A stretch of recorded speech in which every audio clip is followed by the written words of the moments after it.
question, what we set out to, sorry, I'm so used to yelling. What we set out to achieve was conscious capitalism, and is capitalism, or rather capitalism is a barrier to workplace mindfulness. So on our team we had Anna Marie, Alex, Kristen, Emily, Laura, Tony, and my name is Kabir. Nice to meet you all. So our topic was the profit in service of people, and we came up more with questions than answers, and I think that's indicative of the topic itself, but also it's a sign of progress. So let's go ahead and dive into that.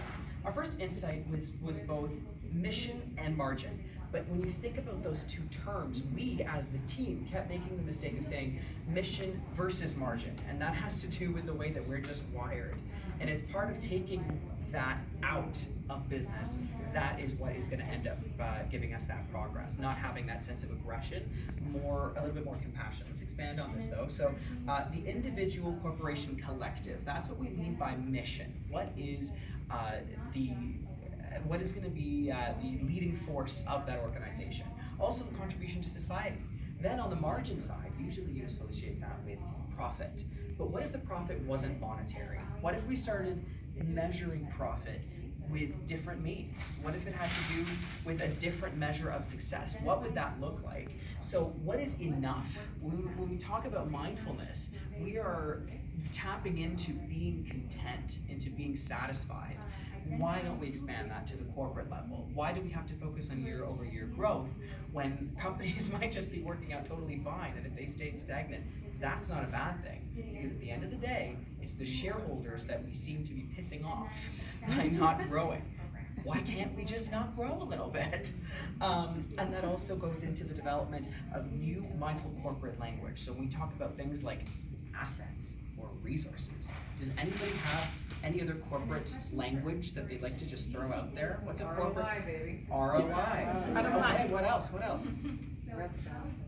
Sorry? Cost benefit analysis. Cost. Anything else? Bottom line. Are there words though now with those words in mind? What's the mindful word? What is the mindful way of approaching words like that? Sorry? Thriving. Love that. Microsoft's using. Love that. What is Love that? I that. can't hear it. Yeah. So, Purpose. Job satisfaction.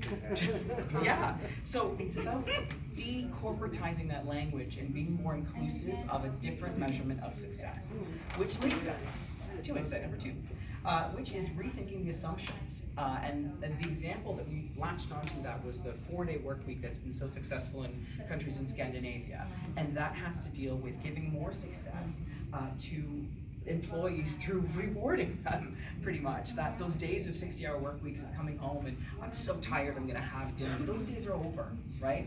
We have now shifted in terms of our mindset and what we want from our lives. Society's moved on from that and it's grown. Corporations need to follow suit. And that has to deal with a humane workplace. It has to deal with work-life integration, which means being a little more transient maybe of what our work and home life is. And it also has to do with integrating mindfulness throughout the day. It's not just a stop thing that happens at work. Oh, I'm gonna take a moment to breathe and that's it. Now I'm gonna go home and deal with the kids and the husband and this and that, right? It's about making sure that throughout our day, we install that mindfulness. We're able to install that mindfulness to help drive that success throughout our lives, not just work. And that also goes back to integration. Leading into topic number 3. Money is not the measure of merit.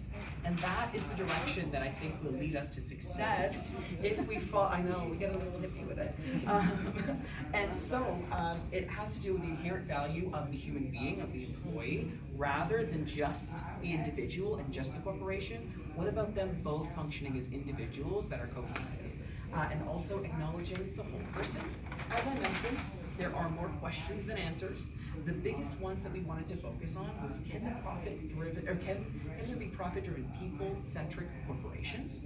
And also, is it the money that people are against, or is it the exploitation of people? Is it the exploitation of resources that we are upset with? I would go into more questions here, but I think we got to move on to the next group. So thank you very much.